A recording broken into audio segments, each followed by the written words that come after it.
موضوع الدرس في أحوال أهل الكتاب والرد عليهم سورة المائدة تفسير ابن كثير.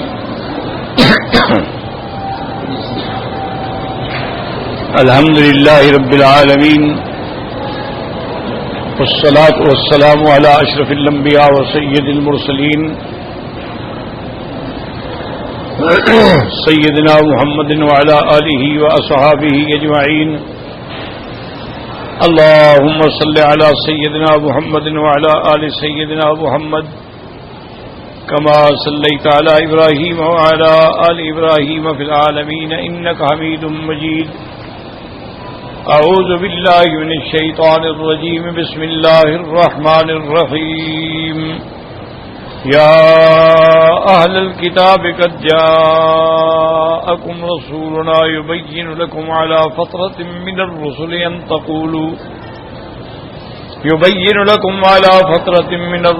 أن تقولوا ما جاءنا من بشير ولا نذير فقد جاءكم بشير ونذير والله على كل شيء قدير.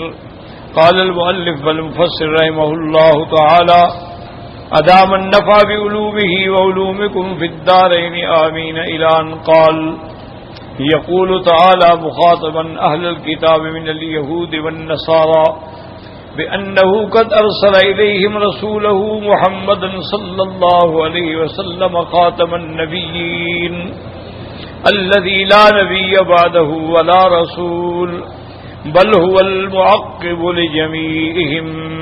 ولهذا قال على فترة من الرسل عباد مدة متطاولة ما بين إرساله وعيسى ابن مريم عليهم السلام.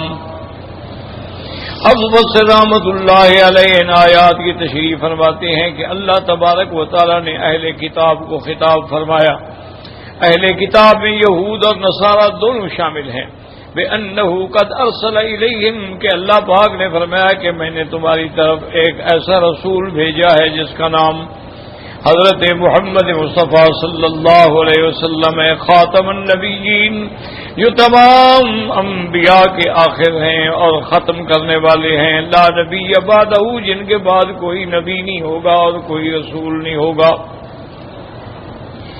بل هو المعقب لجميعهم بلکہ وہ سب کے بعد میں آنے والے اور سب کو ختم کرنے والے ہیں. جیسے کہ حضور پاک کی ایک صحیح حدیث مبارک میں ہے سرکار دو عالم صلی اللہ علیہ وسلم نے فرمایا انا محمد و انا احمد. میرا نام محمد بھی ہے اور احمد بھی ہے صلی اللہ علیہ وسلم. اور اس کے بعد فرمایا وانا الماحی الذی یمحو اللہ بی الکفر.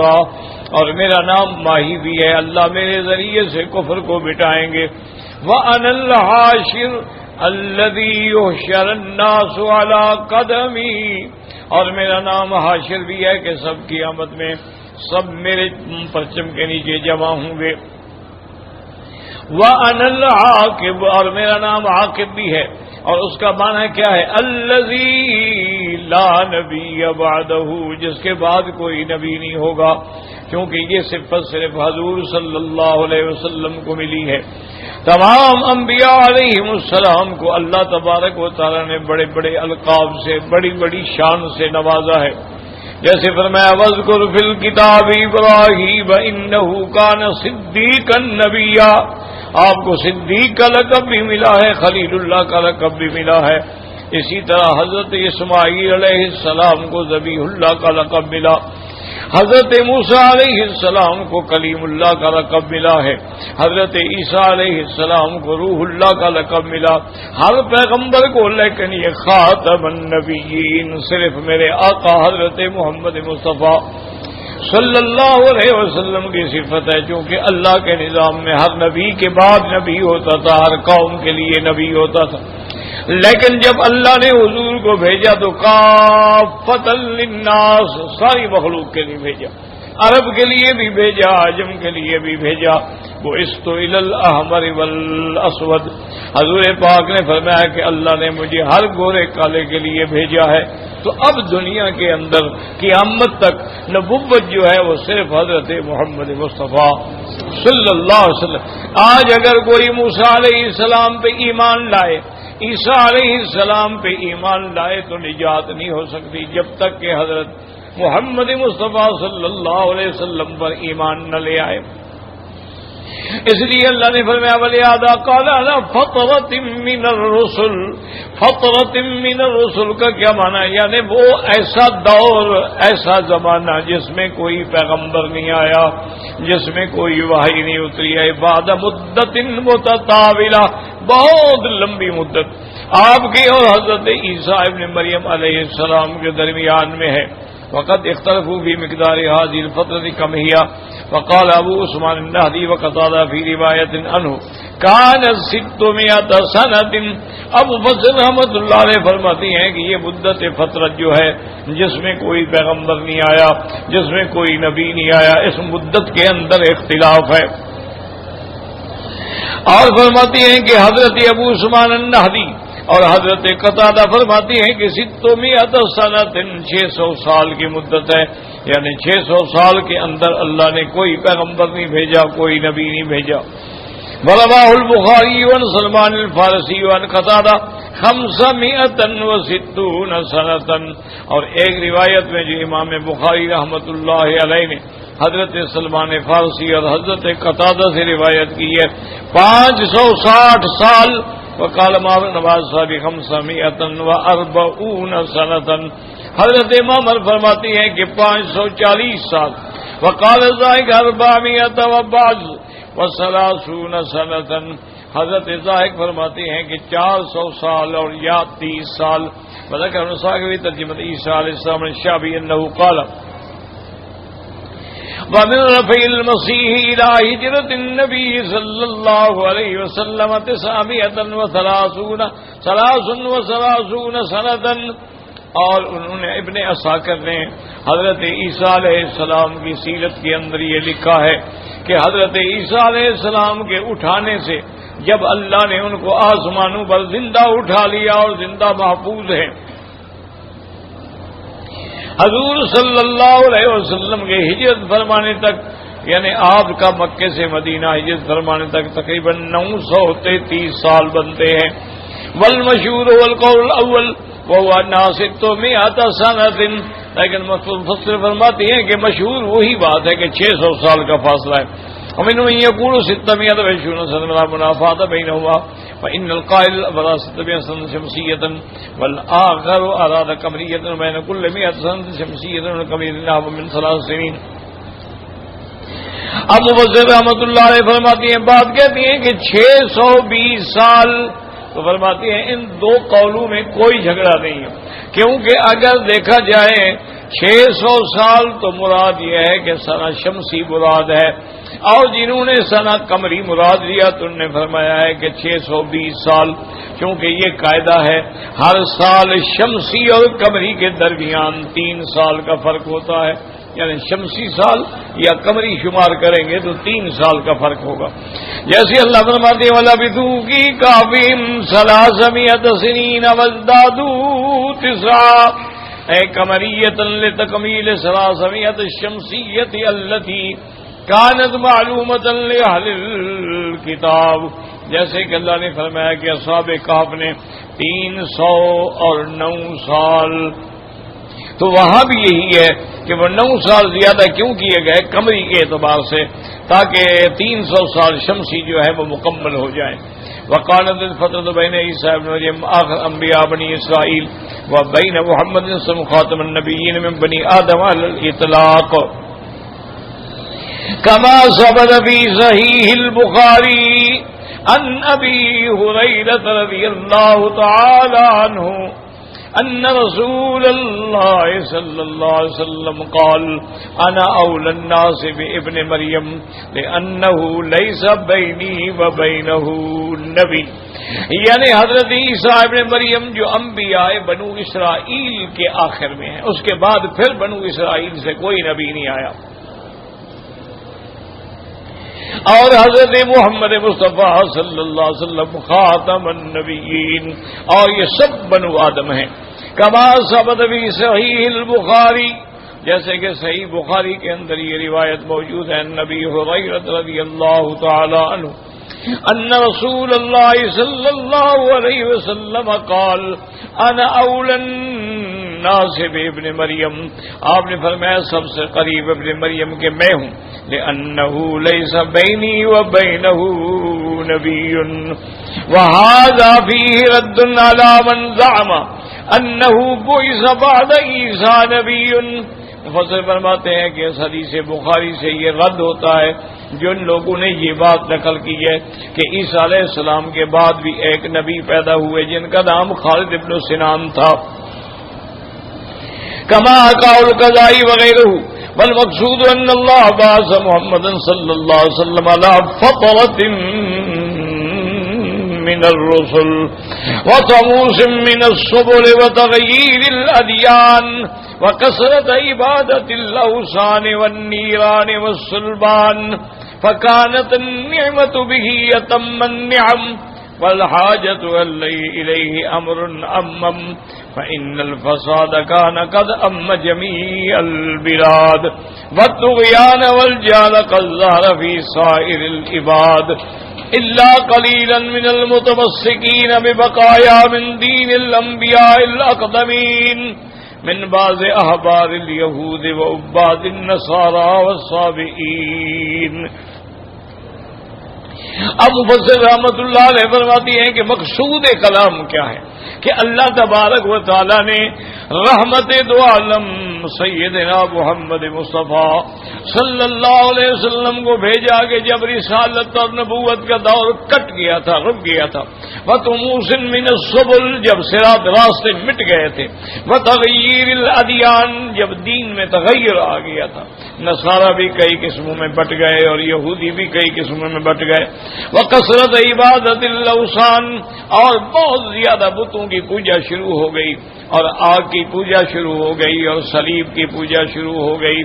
اب اللہ نے اپنی سب سے بڑی نعمت حضرت محمد مصطفیٰ صلی اللہ علیہ وسلم کو بھیجا، فکانت النعمت به اتم النعم، آپ کے آنے سے سب سے بڑی نعمت پوری ہوئی۔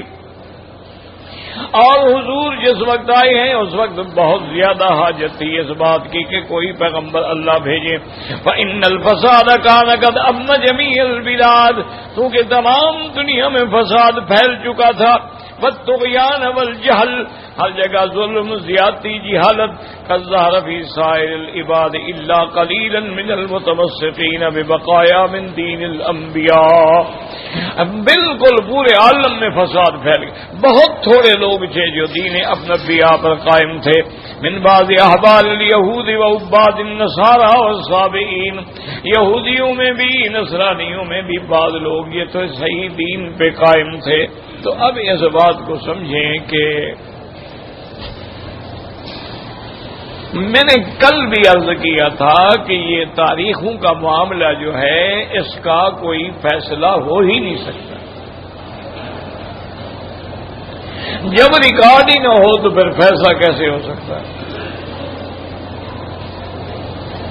تو اصل بات صرف یہی سمجھیں کہ حضرت عیسیٰ علیہ السلام اور سرکار محمد مصطفیٰ صلی اللہ علیہ وسلم کے درمیان جو صحیح قول ہے، صحیح بات ہے، وہ یہی ہے کہ 600 سال کی مدت، 6 صدیاں بیت گئیں اور کوئی پیغمبر نہیں آیا۔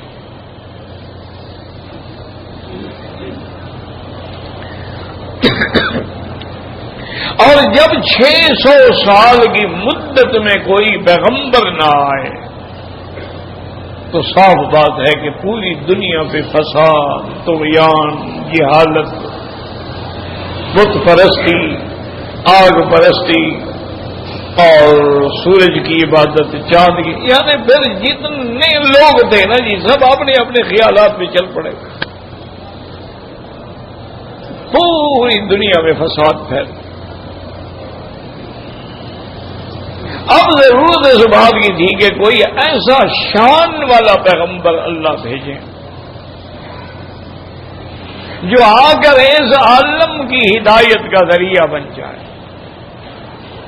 تو اسی لیے اس کی تمہید ہے یہ شان محمد مصطفیٰ ہے کہ اللہ نے آپ کو بھیجنے سے پہلے بڑے انتظامات کیے. سب سے پہلا انتظام تو یہ کیا گیا کہ اللہ نے اس کعبے کی بنیاد کو دوبارہ اٹھایا، ورنہ کعبہ تو پہلے بھی تھا.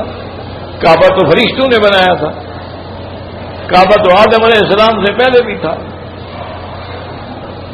لیکن پھر اس کے آثار جو تھے وہ مٹ گئے تھے، صرف ایک ٹیلا باقی تھا. لیکن جب سیدنا ابراہیم علیہ السلام کو حکم ہوا، یہ ساری تمہید ہے، انتظام ہے، ہر بات میں حکمت ہے. حضرت ابراہیم علیہ السلام نے اپنے بچوں کو چھوڑا اور اسی میں یہ بھی کہا کہ میرا مولا میں اپنے بچے چھوڑ کے جا رہا ہوں ان بیتک المحرم، تیری حرمت والے گھر کے قریب. مانا یہ ہے کہ کعبہ تو پہلے تھا لیکن آثار مٹ گئے. پھر اللہ نے سیدنا ابراہیم علیہ السلام کو حکم دیا کہ کعبے کو تعمیر کیا جائے. اب حضرت ابراہیم اور حضرت اسماعیل علیہ السلام نے کعبے کو تعمیر کیا.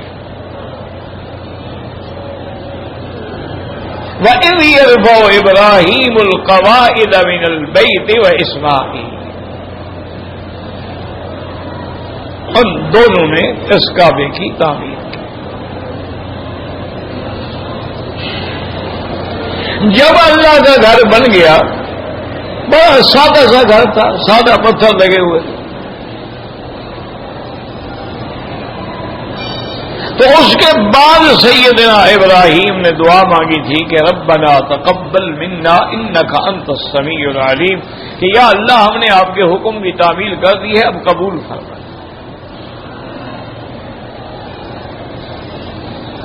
اسی لیے یاد رکھیں کہ اگر اللہ نے توفیق دی ہے، آپ نے نماز پڑھ لی، آپ نے درس سن لیا، آپ نے طواف کر لیا، آپ نے اللہ کی تسبیح تحمید تحلیل ذکر کر لیا، تو اللہ کا شکر کریں اور دعا مانگیں کہ اللہ قبول فرمائے.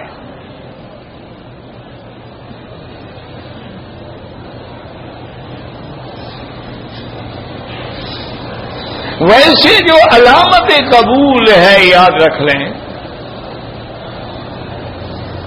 کہ اب ہم نے مثلا روزہ رکھا، ہمیں کیا پتا بھی قبول ہے یا نہیں ہے، تو اس کی علامت یہ ہے کہ الحسنۃ بعد الحسنۃ، کہ اگر نیکی کے بعد پھر ایک اور نیکی کی توفیق ہو تو اس کا معنی ہے کہ پہلی نیکی قبول ہو گئی. ہم نے روزہ رکھا، اللہ نے پھر ہمیں نماز مغرب کی توفیق دی، اس کے بعد پھر ہم نے سنت پڑھی، پھر ہم جناب دوڑے، پھر عشاء کے لیے آئے، سنت پڑھی، عشاء پڑھی، پھر تراویح. تو معنی یہ ہے کہ وہ پہلی نیکی کے بعد جو نیکی ہو رہی ہے پہلے کے قبول ہونے کی علامت.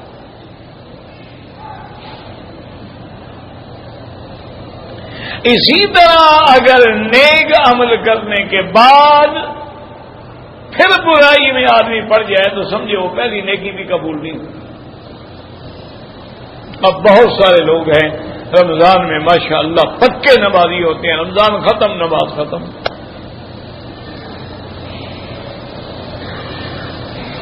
بہت سارے لوگ ہیں رمضان میں روزے کے ساتھ روزہ کبھی نہیں چھوڑتے، رمضان ختم اس کے بعد پھر جناب وہی سگریٹ اور وہی نشہ اور وہی منشیات اور وہی حرام کاری.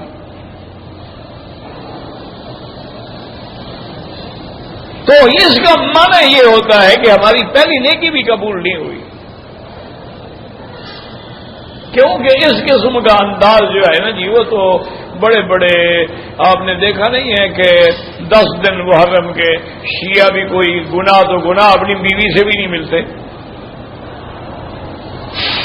اور دنیا میں جو طوائفیں ہیں وہ بھی محرم میں گناہ نہیں کرتی. تو یہ اس کا معنی کوئی نیکی نہیں ہے، ایک رواج. اور اللہ نے انسان میں دونوں مادے رکھے ہیں، خیر کا بھی شر کا بھی، اور اختیار بھی دیا ہے کہ کون سا راستہ اختیار کرنا ہے. دیکھو نا، چونکہ اللہ کو جبرن ایمان قبول نہیں، ورنہ اللہ چاہے ساری دنیا مسلمان ہو جائے تو پھر امتحان کس بات کا ہوا؟ اللہ چاہے ساری دنیا کافر ہو کے مر جائے تو امتحان تو نہ ہوا۔ اللہ نے یہ دنیا بنائی امتحان کے لیے ہے، انسان کو پیدا کیا، الہمہا فجورہا و تقواہا، اس کو برائی بھی بتلا دی، اچھائی بھی بتلا دی، دونوں مادے خیر اور شر کے اندر رکھ دیے، اور یہ بھی بتلا دیا کہ دیکھو یہ آگ ہے، اس سے کھانے پکانے کا کام لے لو یا کسی کے گھر کو آگ لگا دو۔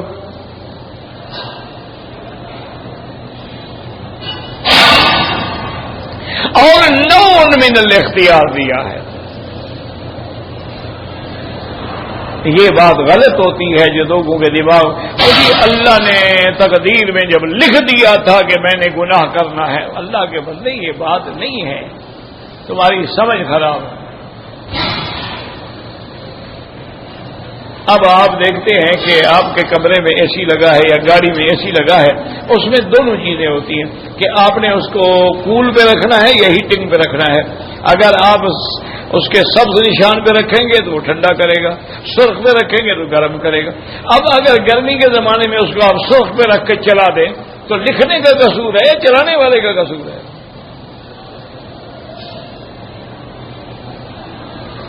اللہ نے جو لکھا ہے اس کا مطلب یہ ہے کہ تیرے پیدا ہونے کے بعد اللہ جانتے تھے کہ اتنی مخلوق پیدا ہوگی اور ان میں یہ صفتیں ہوں گی، یہ کریں گے، یہ، کیونکہ ان کے علم میں پہلے سے تھا، وہ لکھ دیا۔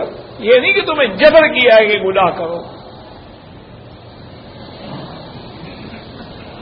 لیکن ان تمام اختیارات کے باوجود بھی تم لامحدود اختیار کے مالک نہیں ہو، پھر بھی ہر چیز اللہ کے تابع ہے۔ اللہ چاہے تو چھین لے۔ اس کی بزرگوں نے مثال دی ہے کہ جیسے آپ کھڑے ہوں، آپ کو کہا جائے ایک پاؤں اٹھاؤ، آپ اٹھا لیتے ہیں، لیکن آپ کہا جائے کہ دوسرا پاؤں اٹھاؤ تو دوسرا آپ نہیں اٹھا۔ اتنا اختیار۔ اب حضرت ابراہیم الخلیل نے یہ بھی دعا مانگی کہ مولا ربنا وابعث فیہم رسولا، میرا مولا ان کو اس قوم میں سے، مکے والوں میں سے کوئی نبی پیدا فرما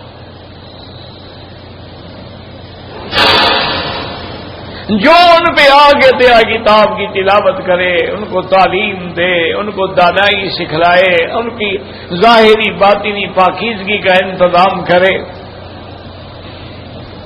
اللہ نے دوسرے مقام پہ فرمایا کہ لقد من اللہ علی المؤمنین، ہم نے احسان کیا مومنوں پہ کہ اپنا نبی بھیجا محمد مصطفیٰ صلی اللہ، وَإِن كَانُوا مِن قَبْلُ لَفِي ضَلَالٍ مُبِينٍ، آپ کے آنے سے پہلے قوم جو تھی گمراہی کے غار میں گر گئی۔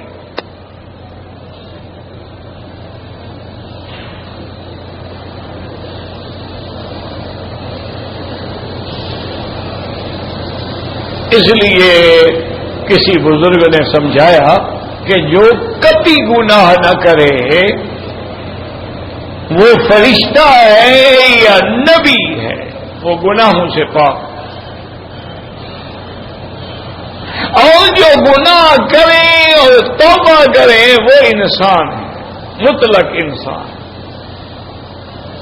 جو گناہ کرے اور شرمندہ بھی نہ ہو وہ شیطان ہے۔ اب آپ دیکھ لیں کہ آپ کس کیٹیگری میں ہیں۔ اور جو گناہ کرنے کے بعد گناہ پہ اترائے، فخر کرے، میں نے اتنی عورتوں سے زنا کیا، میں نے نیند شراب پی لی، تو سمجھو کہ وہ بڑا ابلیس ہے، چھوٹا شیطان نہیں ہے۔ تو حضور کے زمانے سے پہلے قوم اتنی گمراہ ہو گئی تھی کہ اللہ معاف کرے، اللہ معاف کرے، اپنی لڑکیوں کو زندہ دفن کر دینا فخر۔ وہ سمجھتے تھے کہ یار لڑکی کا ہونا جو ہے نا یہ بڑا عیب ہے، ناک کٹ جاتی ہے، اب لڑکی کسی کو دیں گے وہ ہماری لڑکی کو استعمال کرے گا تو ہماری تو ناک کٹ گئی، لڑکی کو زندہ دفن کر، شراب نوشی پر فخر کرتے، اور جو بڑے بڑے سردار تھے انہوں نے باقاعدہ لڑکیاں رکھی ہوئی تھی کہ مہمان جب آئے ان کو جہاں کھانا کھلایا جائے ان کی جنسی آسودگی کے لیے ان کو لڑکیاں بھی پیش کی جائے. ڈاکہ، قتل، فساد، آبرو ریزی، یعنی بالکل من کانوا فی من قبل لفی ضلال مبین. اللہ فرماتے ہیں کہ حضور کے آنے سے پہلے وہ کھلی گمراہی میں پڑے ہوئے تھے. حضور صلی اللہ علیہ وسلم آئے تو پھر انقلاب آیا. ظلمات میں پھر نور نبوت چمکا اور انقلاب آیا کہ جو ظالم تھے وہ رحم کرنے والے بن گئے. جو غیروں کا اپنی لڑکیوں کو زندہ دفن کرتے تھے وہ دوسرے کی لڑکی کے سر پہ دوپٹہ ڈالنے والے بن گئے. جو فساد کے خوگر تھے وہ عدل و انصاف کے گہوارہ بن گئے. تو جب اس لیے قرآن نے کہا کہ الا فترۃ من الرسل. اور دوسری بات یہ بھی یاد رکھ لیں کہ حضور سے پہلے صلی اللہ علیہ وسلم سے پہلے بہت نبی آئے ہیں لیکن زیادہ نبی بنو اسرائیل میں. بنو اسرائیل سے کیا مراد ہے؟ حضرت یعقوب علیہ السلام کا نام یعقوب بھی ہے اور اسرائیل بھی ہے.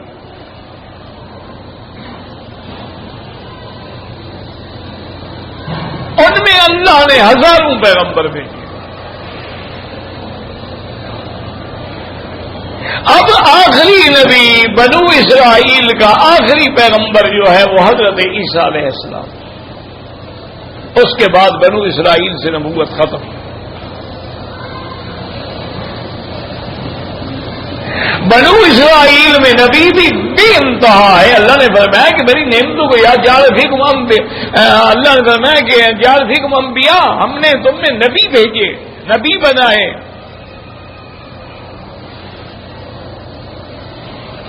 اور تمہیں ہم نے ملک دیا، حکومت دی، اقتدار دیا. لیکن وہ قوم بھی ایسی تھی کہ اتنے بڑے انعامات کے باوجود پیغمبروں کو قتل کر دیتے. یقتلون الانبیاء بغیر حق، استہزاء کر. ایسی بگڑی ہوئی قوم تھی.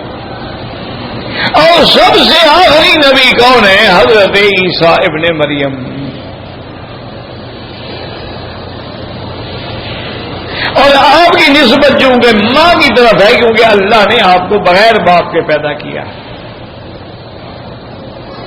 ہمارے لوگوں میں ایک بڑا غلط مسئلہ مشہور ہے کہ قیامت میں لوگوں کو ماں کے نام سے پکارا جائے گا. یہ غلط بات ہے کہ لوگوں نے پتہ نہیں کہاں سے گھڑ لی ہے. صرف عیسیٰ علیہ السلام کو ماں کے نام سے پکارا جائے گا، ان کا باپ ہے ہی نہیں. ورنہ قاعدہ یہ ہے کہ ادعوہم لآبائہم ھم اقسط عند اللہ، کہ سب کو اس کے باپ کے نام کے ساتھ پکارا جائے. ہماری بدقسمتی ہے کہ آج اسلامی ملکوں میں بھی جب لڑکی کی شادی ہو جاتی ہے تو اس کے بعد اس کے نام کے ساتھ خاوند کا نام لگ جاتا ہے، باپ کا نام ختم. یہ اسلام کے خلاف. پاسپورٹ بنوائیں گے تو ساتھ خاوند کا نام ہوگا، باپ کا نام نہیں ہوگا. ویسے بھی پکارا جائے گا تو اب باپ کے بجائے خاوند کی طرف نسبت کی جائے گی. یہ غلط بات. ادعوہم لآبائہم، سب کو ان کے باپ کے نام کے ساتھ پکارا جائے. ہاں یہ کہہ سکتے ہو کہ فلان ابن فلان اور آگے بھی زوجہ فلان، یہ بھی لکھ سکتے ہو، لیکن یہ نہیں کہ خاوند کا نام آ جائے باپ کا نام ہی ختم ہو جائے. اصل میں مصیبت یہ ہے کہ ہم پر اغیار نے، کفار نے، یہود و نصارہ نے ہزاروں سال حکومت کی. ان کے اثرات جو ہے نا ہمارے اندر آ گئے. زبان بھی ان کی آ گئی، تہذیب بھی ان کی آ گئی، لباس بھی ان کا آ گیا. ہمارے ہاں وہی سکول اچھا ہوتا ہے جس میں انگریزی پڑھائی جائے، وہی آدمی باعزت سمجھا جاتا ہے جو انگریزی میں تقریر کرتا ہو، وہی آدمی معزز سمجھا جاتا ہے جو 3 پیس سوٹ پہنتا ہو، ٹائی لگاتا ہو۔ یہ ہماری بدقسمتی ہے کہ تہذیب افرنگ جو ہے اس نے آ کے ہمیں اپنے رنگ میں رنگ دیا ہے، اور تہذیب محمدی جو ہے وہ ختم ہو گئی۔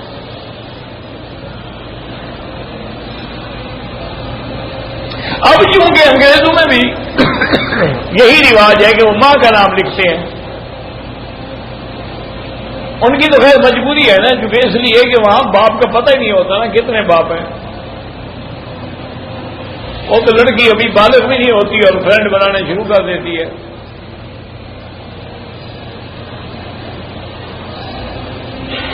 ایک اسکول میں انہوں نے میڈیکل چیک اپ کیا کہ یہاں جو لڑکیاں پڑھتی ہیں ان کا چیک اپ کرو کہ کتنی، اور سب کماری لڑکیاں تھیں، کہ کتنی ہیں جنہوں نے اپنے بیکارت کو بچایا ہوا ہے۔ تو مثال کے طور پہ 9000 میں سے 999 لڑکی جو تھی وہ بیکارت ختم ہو چکی تھی، 1% بھی جو بچی ہوئی تھی۔ اس لیے وہ تو مجبور ہیں کس کا نام لکھیں۔ اسلام میں یہ حکم ہے صرف حضرت عیسیٰ ابن مریم، قرآن نے جہاں بھی نام لیا ہے عیسیٰ ابن مریم، عیسیٰ ابن مریم، عیسیٰ ابن مریم۔ اور پیغمبروں کو اللہ نے اگر یا صرف نام لیا ہے یا ان کے آگے ان کی صفت بیان کی،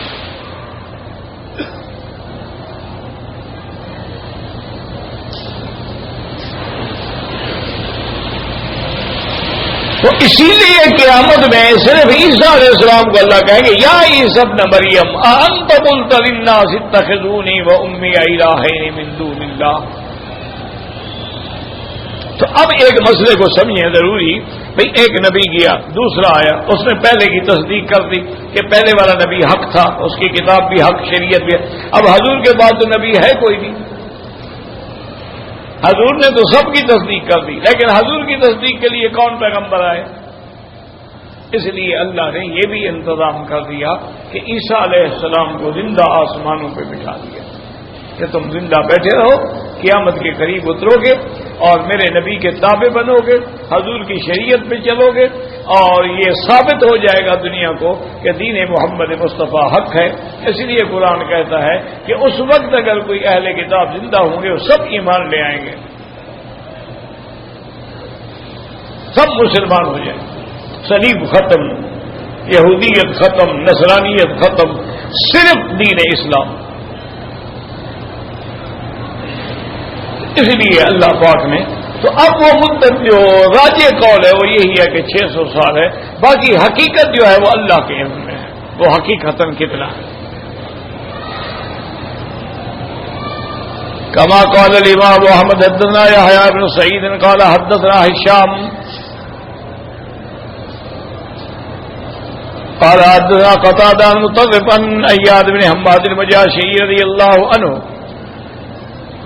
ان النبي صلى الله عليه وسلم خطب ذات يوم فقال في خطبته وان ربي امرني ان اعلمكم ما جهلتم مما علمني في يومي هذا كل ما نهلت عبادي حلال واني خلقت عبادي حنفاء كلهم وان الشياطين اتتهم فضلتهم عن دينهم وحرمت عليهم ما حرمت عليهم ما احللت لهم وأمرتهم أن يشركوا بي وأمرتهم أن يشركوا بي سلطانا ثم إن الله عز وجل نظر إلى أهل الأرض فقطهم عربهم وأجمهم إلا بقايا من بني إسرائيل وقال إنما بعثتك لأبتليك وأبتلي بك وأنزلت عليك كتابا لا يغسل الماء تقرأ نائم يقظان ثم إن الله أمرني أن أحرق وليس وقلت يا رب إذن يسلغ راسي فيدعوه خبزة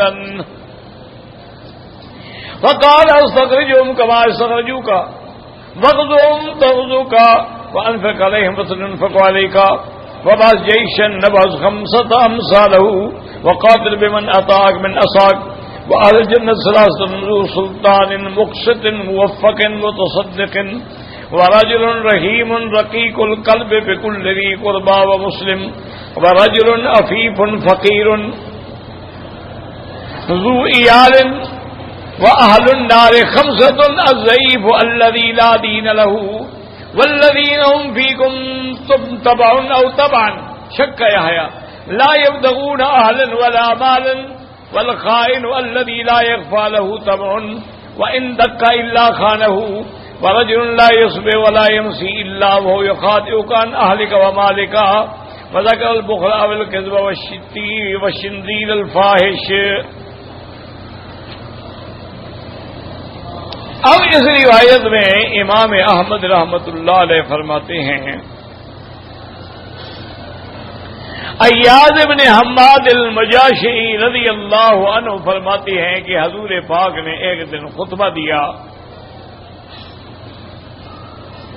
وقال فی خطبتہ، اور حضور پاک نے اپنے خطبے میں ارشاد فرمایا ان ربی امرنی ان اعلمکم ما جہلتم، میرے رب نے حکم دیا ہے کہ میں تم کو وہ باتیں سکھلاؤں، وہ بتلاؤں جو تم نہیں جانتے ہو، جو اللہ نے مجھے آج بتلا دی. اللہ نے یہ بھی فرمایا ہے کہ ہر وہ مال جو میرے بندو نے کسب کیا کمایا حلال ہے، اور یہ بھی اللہ نے فرمایا کہ میں اپنے سارے بندوں کو دین اسلام پہ، دین فطرت پہ پیدا کرتا ہوں. کل مولود یولد علی الفطرت. پھر شیطان آتے ہیں ان کے پاس فاضلتہم عن دینہم، ان کو ان کے دین سے بھٹکا دیتے ہیں.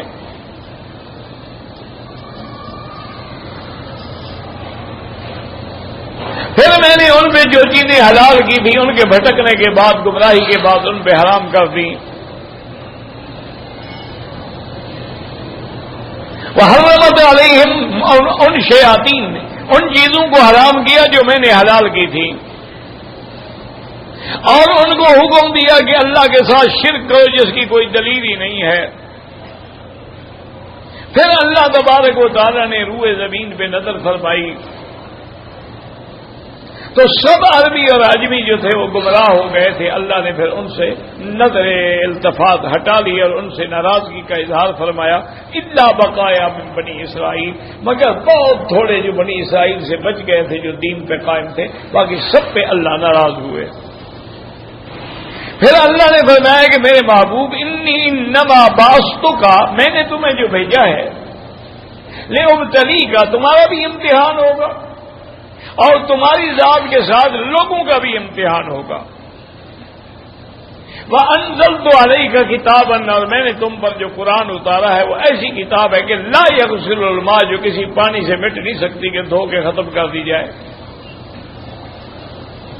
تقرأ نائمًا وَيَقْظَانًا، لوگوں اتنی محفوظ ہو جائے گی کہ نیند میں بھی محفوظ ہے اور جاگتے بھی پڑھ رہے ہیں اور سوئے بھی پڑھ رہے ہیں. پھر اللہ نے مجھے حکم دیا کہ میں قریش کو جگاؤں، قریش کو دعوت دین دوں. تو میں نے عرض کیا کہ یا اللہ، اگر میں نے ان کو ہدایت کی، توحید کی دعوت دی تو یہ تو نعوذ باللہ مجھ پہ ٹوٹ پڑیں گے اور میرے سر کو مار مار کے روٹی بنا دیں گے. اللہ نے فرمایا کہ غم کرنے کی بات نہیں ہے، میں بھی ان کو نکالوں گا جیسے انہوں نے تجھے نکالا ہے.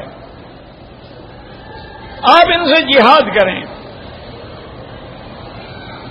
اور خرچ کریں، ہم آپ پہ اللہ پاک آپ کے لیے خرچ عطا فرمائیں گے. آپ لشکر بھیجیں ان سے جہاد کے لیے، ہم اس کا 5 گنا بھیجیں گے. اور آپ ان کو ساتھ لیں جو آپ کے اطاعت کرنے والے ہیں، اور ان سے جہاد کریں جو نافرمانی کرنے والے ہیں. اور اللہ نے فرمایا کہ جنت والے جو ہیں 3 قسم کے لوگ ہوں گے. ایک تو وہ جنت میں ہوگا جو بادشاہ بھی ہو اور عدل بھی کرنے والا ہو اور نیکی کی توفیق دیا گیا ہو اور اللہ کے راستے میں خیرات کرنے والا ہو، ایک وہ بھی جنتی. دوسرا رجل رحیم رقیق القلب، آدمی ہو مہربان ہو، دل نرم ہو اور اپنے تمام رشتہ داروں سے مہربانی کرنے والا ہو، یہ بھی جنتی ہے۔ اور تیسری قسم یہ ہے کہ رجل عفیف فقیر، کہ ایک آدمی ہے وہ گناہوں سے بچا ہوا ہے لیکن ہے غریب، ذو عیال، بچے بھی بہت ہیں لیکن گناہ نہیں کرتا ہے۔ یہ تین جو ہے یہ جنت والوں کی نشانیاں ہیں۔ وَأَهْلُ النَّارِ خَمْسَةٌ، اور جہنمیوں کی 5 نشانیاں ہیں۔ پہلی تو وہ ضعیف ہے الذی لا دین لہ، جس کا کوئی دین بھی نہ ہو، لا دین ہو، لا مذہب، وہ بھی جہنمی ہے۔ والذین هم فیکم تبعا او تبعا لا یبتغون اہلا ولا مالا، جو کچھ نہیں چاہتے ہیں، اور خائن جو ہے وہ بھی جہنمی کی علامت ہے، جس کا طمع جو ہے چھپا ہوا نہیں ہے، بالکل چاہے جتنا چھپائے کہ معمولی چیز ہو لیکن خیانت کرتا ہے۔ اور اسی طرح وہ بندہ جو صبح ہو یا شام ہو آپ کو دھوکہ دینے کی کوشش کرتا ہے، اہل میں بھی اور مال میں بھی۔ اور اسی طرح اللہ پاک کے پیغمبر نے فرمایا کہ بخل جو ہے یہ بھی جہنمیوں کی علامت ہے، جھوٹ بولنا جو ہے یہ بھی جہنمیوں کی علامت ہے۔ اسی طرح بد گوئی، منہ سے ہر وقت بد کلام نکالنا جو ہے یہ بھی جہنمی کی علامت ہے، کیونکہ مومن جو ہے لا یکون فاحشا ولا متفحشا ولا بغیا، مومن کبھی فحش کلام نہیں ہوتا، مومن کبھی زبان سے گندی باتیں نہیں نکالتا ہے، یہ علامت منافق ہے۔ اس لیے کہ جیسے حدیث میں آتا ہے آیت المنافق ثلاث، منافق کی 3 نشانیاں ہیں۔ اذا حدث کذب، جب بات کرے جھوٹی کرے، اذا وعد اخلف، جب وعدہ کرے جھوٹا کرے، اذا اؤتمن خان، جب امانت رکھی جائے تو خیانت کرے، اور اسی طرح سے اذا خاصم فجر، جب کوئی جھگڑا ہو تو بالکل نعوذ باللہ بدگوئی کرے، تو یہ بھی جہنمی کی علامت ہے۔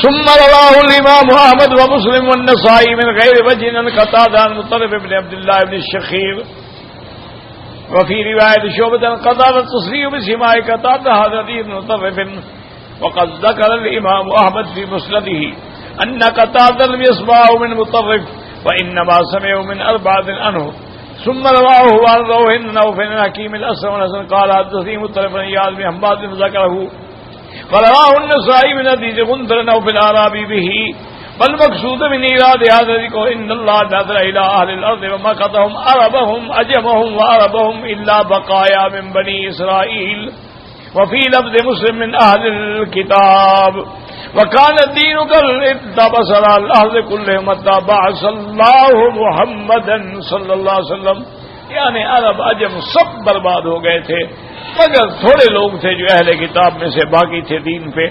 اللہ تبارک و تعالی نے پھر حضور پاک کو بھیجا فاضل خلائق، اللہ پاک نے حضور کو بھیجا، آپ نے آ کے مخلوق کو ہدایت دی، وَأَخْرَجَهُمُ اللَّهُ بِهِ مِنَ الظُّلُمَاتِ إِلَى النُّورِ، اور اللہ نے حضور پاک کے ذریعے سے ان کو اندھیروں سے نور ایمان کی طرف نکالا، وَتَرَكَهُمْ عَلَى الْمَحَجَّةِ الْبَيْضَاءِ وَالشَّرِيعَةِ الْغَرَّاءِ، اللہ نے حضور کے ذریعے پھر ان لوگوں کو چمکتی ہوئی شریعت عطا فرمائی اور واضح راستہ عطا فرمایا، وَلِهَذَا قَالَ تَعَالَىٰ أَن تَقُولُوا مَا جَاءَنَا مِن بَشِيرٍ وَلَا نَذِيرٍ إِلَّا تَهْتَدُوا، تاکہ قیامت میں وہ حجت نہ کر سکیں اور یہ نہ کہہ سکیں کہ ہمارے پاس کوئی پیغمبر نہیں آیا۔ وَتَقُولُوا يَا أَيُّهَا الَّذِينَ بَدَّلُوا دِينَهُمْ وَغَيَّرُوهُ مَا جَاءَنَا مِن رَّسُولٍ يُبَشِّرُ بِالْخَيْرِ وَيُنذِرُ مِنَ الشَّرِّ وَقَدْ جَاءَكُم بَشِيرٌ نَذِيرٌ یعنی محمد صلی اللہ علیہ وسلم، تاکہ قیامت میں وہ کوئی حجت نہ کر سکیں۔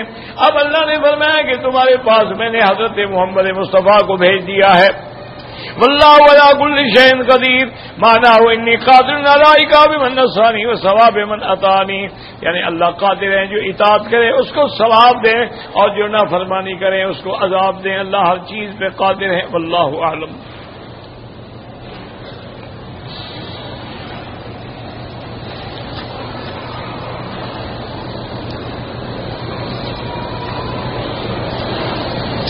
کہتے ہیں جی کہ ایک آدمی امریکہ سے آیا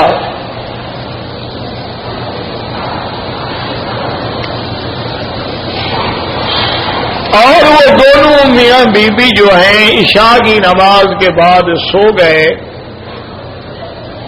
فجر کے بعد آنکھ کھلی تو اگر روزے کی نیت کر لی تو روزہ ہو گیا، اگر نیت نہیں کی ہے تو روزہ نہیں ہو، سیدھی سی بات۔ اگر جب آنکھ کھلی اور انہوں نے نیت کر لی روزہ ہو گیا، جب سوئے تھے اس وقت بھی نیت تھی کہ میں کل روزہ رکھوں گا، تب بھی روزہ ہو گیا، چاہے کھائیں نہ پیئیں۔ ساری کھانا تو سنت ہے نا، کوئی ضروری تو نہیں جو ساری نہ کھائے اس کا روزہ ہی نہیں ہوتا۔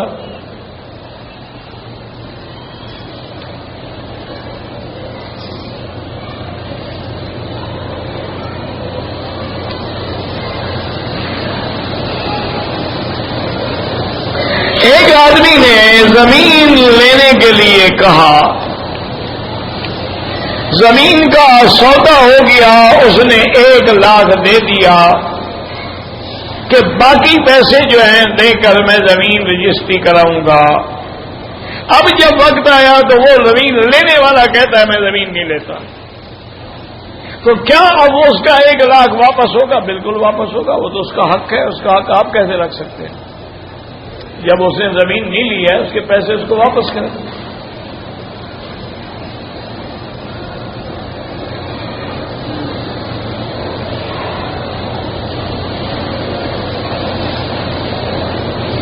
ہم نے 2 سال کی بھینس جو ہے، یہ بچی جو ہے، کسی کو دی ہے کہ بھی اس کی حفاظت کرو، کھلاؤ پلاؤ چراؤ، اور جب اس سے اولاد ہوگی ہماری آپ کی آدھی آدھی، وہ ٹھیک ہے، جائز ہے، کوئی منع نہیں۔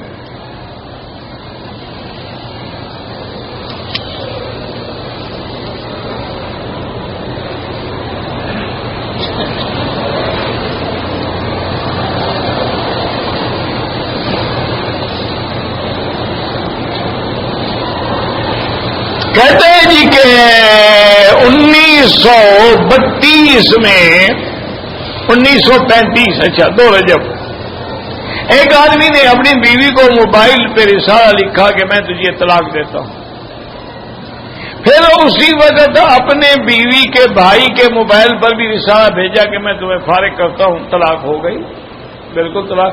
لیکن اب یہ بات واضح کریں نا کہ 1 دفعہ کہا تھا، 2 دفعہ یا 3 دفعہ، اگر 1 دفعہ رجوع کر دے۔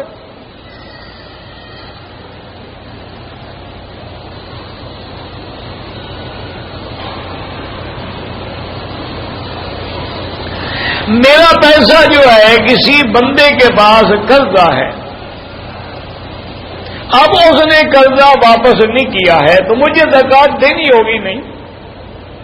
اگر وہ قرضہ ڈوب جائے آپ کو کبھی نہ ملے تو زکوٰۃ ہے ہی نہیں، اصل ہی ڈوب گیا، زکوٰۃ کس بات کی؟ اور اگر آپ کو 2 سال کے بعد یا 3 سال کے بعد مل جائے تو 3 سال کی زکوٰۃ دیں گے۔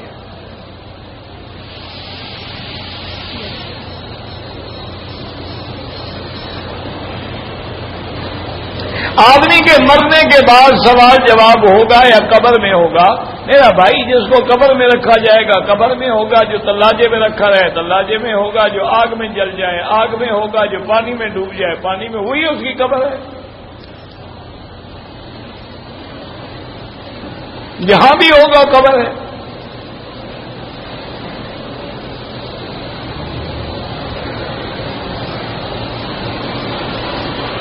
اچھا، ایک گاڑی ہے نقد قیمت اس کی 5 لاکھ،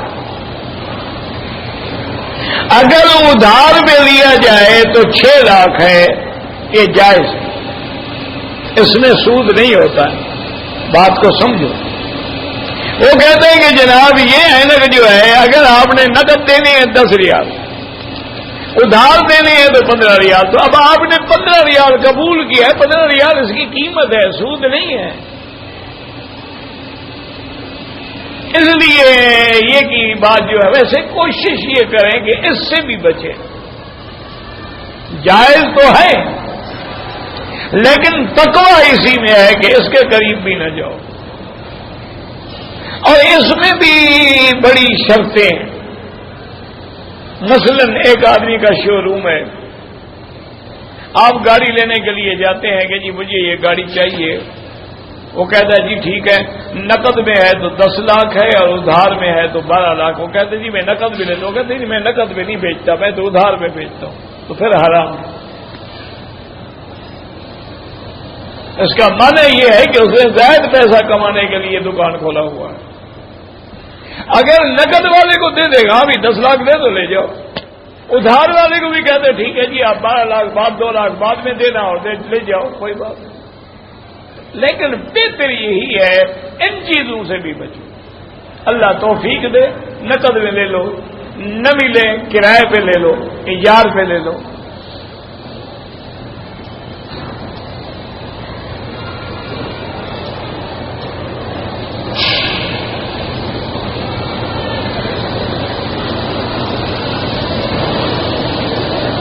کہتے جی کہ رمضان پتہ نہیں گئے مدینہ منورہ میں غلطی سے دعا والی کتاب جو ہے بیت الخلاء میں گر گئی. استغفار کرو, توبہ کرو, اور آئندہ دعاؤں والی کتاب یا قرآن یا جس میں حدیث مبارک وہ لے کے بیت الخلاء میں جاؤ ہی نہیں, باہر رکھ کے جاؤ. اندر کیوں لے گئے آپ؟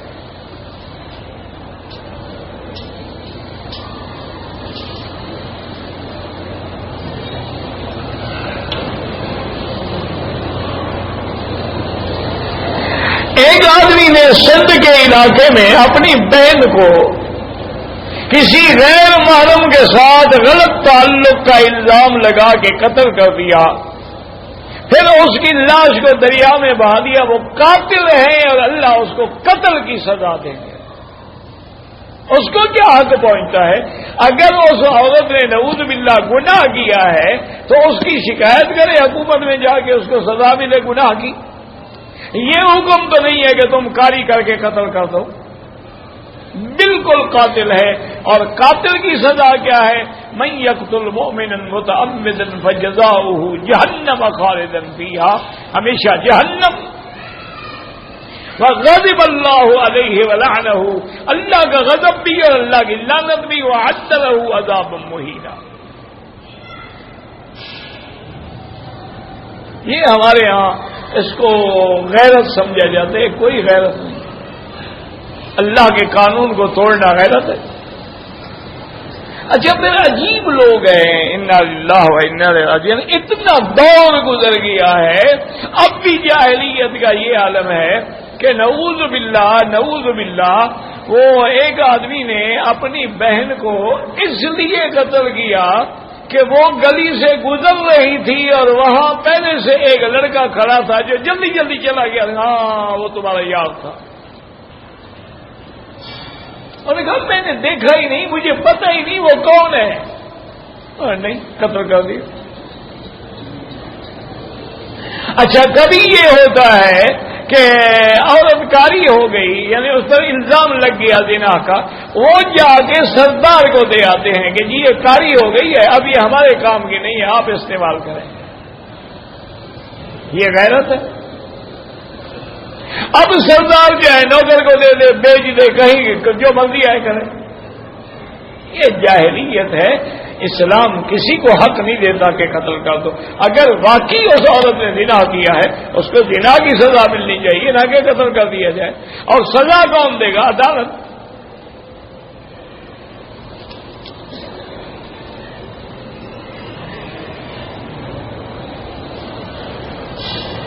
میرا بھائی ایک حدیث میں ہے حضور پاک نے سرخ کپڑا جو ہے مردوں کے لیے پسند نہیں فرمایا.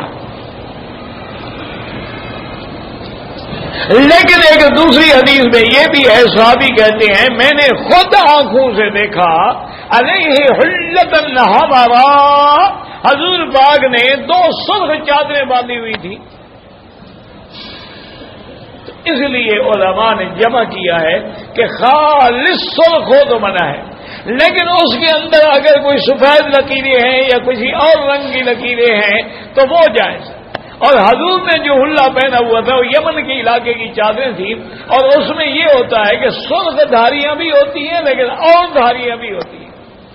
تو اس لیے یہ محض کہنا کہ یہ سرخ رومال پہنتے تو اس میں سفیدی بھی تو ہے نا, صرف سرخ تو نہیں ہے نا. تو لہذا کوئی اعتراض نہیں. ان بیچاروں کو کوئی کام کا اعتراض نہ مل سکے تو ڈھونڈتے تو رہتے ہیں, کیونکہ انہوں نے ہر توحید والے پر الزام لگانا ہے, اور کوئی نہ ملے تو چلو رومال دیکھو لال پہنتے. سفید بھی پہنتے ہیں جناب، لال بھی پہنتے ہیں، کبھی دونوں نہیں پہنتے، صرف ٹوپی بھی پہنتے ہیں، اس میں کیا ہے؟ خالص سرخ نہ ہو، اگر اس میں سفید داغ ہیں تو بات ختم ہو گئی۔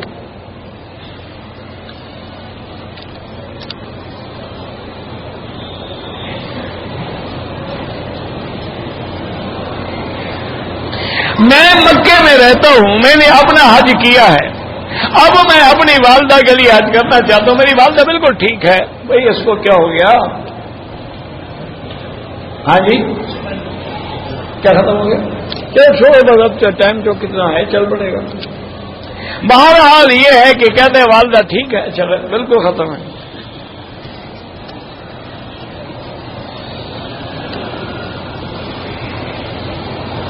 اتنے میں درود شریف پڑھ لیا کرو یار، دیکھو نا 1,00,000 درود کا ثواب مل جائے گا، وقت کیوں ضائع کرتے ہو؟ اللہم صلی علی سیدنا محمد وعلی آل سیدنا محمد وبارک وسلم علیہ۔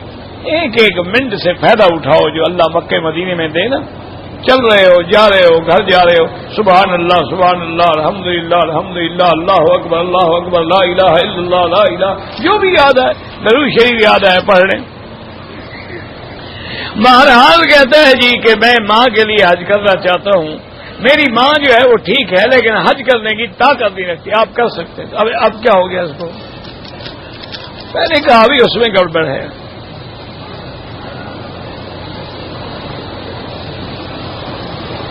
میں نے شوال میں عمرہ کیا ہے، اب میں اپنے والد کے لیے حج کروں گا، کوئی بکری نہیں دینی؟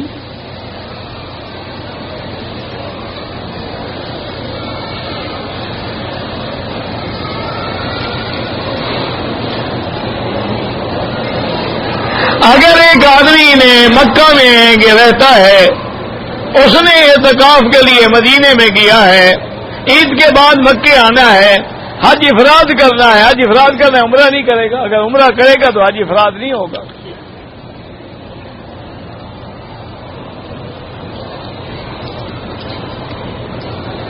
ایک مدرسہ اور مسجد کی تعبیر ہو رہی ہے، اللہ تبارک و تعالی سے دعا کریں، اللہ کا کام ہے، اللہ پورا کریں گے۔ والسلام علیکم ربنا تقبل منا انک انت السمیع العلیم وتب علینا انک انت التواب الرحیم۔ یا حی یا قیوم یا ذی الجلال والاکرام یا ذی الجلال والاکرام یا ذی الجلال والاکرام، اللهم فرج هم المهمومین، نفس کرب المکروبین، واقض الدین عن المدینین، واشفنا واشف مرضانا ومرضى المسلمین۔ یا اللہ عالم اسلام پہ اپنی رحمت نازل فرما، یا اللہ عالم اسلام سے عذاب رفع فرما، یا اللہ بیماروں کو شفا عطا فرما، یا اللہ ہماری ظاہری باطنی روحانی جسمانی بیماریاں پریشانیاں دور فرما، یا اللہ بے حیاؤں کو حیا عطا فرما، یا اللہ بے دینوں کو دین عطا فرما، بے اولادوں کو اولاد صالح عطا فرما، بے روزگاروں کو روزگار عطا فرما، قرض داروں کے قرض عطا فرما، یا اللہ ہمیں مانگنا بھی نہیں آتا بغیر مانگے عطا فرما، یا اللہ مسلمان جس ملک میں ہیں ان کی جان مال آبرو عزت کی حفاظت فرما۔ صلی اللہ تعالی علی خیر خلقہ سیدنا محمد وعلی آلہ وصحبہ اجمعین۔